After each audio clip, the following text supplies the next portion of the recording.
ஆகா விசு மையநேய அன்பர்கள் அனைவருக்கும் வணக்கம். ஆணுக்கு குழந்தை டெலிவரி டு மேல் பாகம் 2. நேற்றைய தினம் முதல் பாகத்தில் வாலி என்பது யார், சுக்ரீவன் என்பது யார் என்பதையெல்லாம் தெரிந்து கொண்டோம். அந்த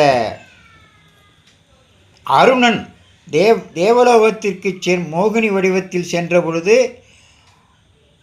இந்திரன் அந்த மோகினி மீது மோகம் கொண்டு பிறந்த குழந்தை வாலி என்றும், அந்த அருணன் தேவலோகம் சென்று வந்த விவரத்தை சூரியனிடம் சொன்னபொழுது சூரியன் அந்த மோகினியை நான் பார்க்க வேண்டும் என்று சொன்னபொழுது திரும்பவும் அருணன் மோகினி வடிவம் எடுத்தான்.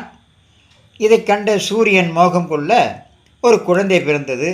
அதுதான் சுக்ரீவன். ஆக வாலி யார், சுக்ரீவன் யார் என்று நாம் தெரிந்து கொண்டோம். இந்த சூரியனும் அனுமனும், அதாவது ஒரு சமயம் சூரியனிடம் அனுமன் பல்வேறு மந்திரங்களையும் நவ வியாக்கரண வித்தைகளையும் கற்றுக்கொண்டான். அதற்கு குருதட்சிணை கொடுக்க வேண்டும் அல்லவா? அதற்கு குருதட்சிணையாக சுக்ரீவனுக்கு மதியூக மந்திரியாக உடன் இருந்து கூடவே இருக்க வேண்டும் என்று சூரியன் அனுமானிடம் கேட்டுக்கொண்டான்.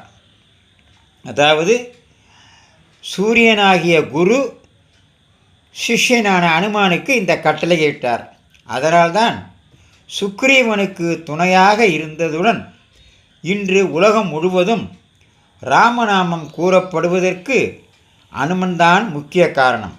மேலும் சுக்ரீவனின் உதவியுடன் கடல் கடந்திருந்த சீதையை மீட்பதற்கு பெரும் துணையாக அனுமான் இருந்தான். அதாவது வனவாசம் ராமர் சீதை லட்சுமணர் சென்ற பொழுது சீதையை ராவணன் தூக்கி கொண்டு இலங்கைக்கு சென்று விட்டான்.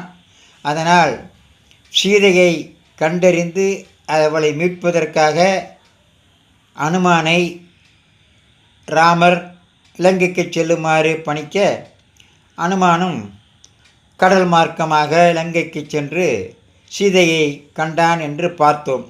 ஆக இதற்கு முதல் துணையாக இருந்தது சுக்ரீவன். ஆமாம், சுக்ரீவன் உதவியுடன் தான் அனுமன் கடல் கடந்திருந்த சீதையை மீட்டான் என்பது இராமாயணத்தில் சொல்லப்பட்டு வருகிறது.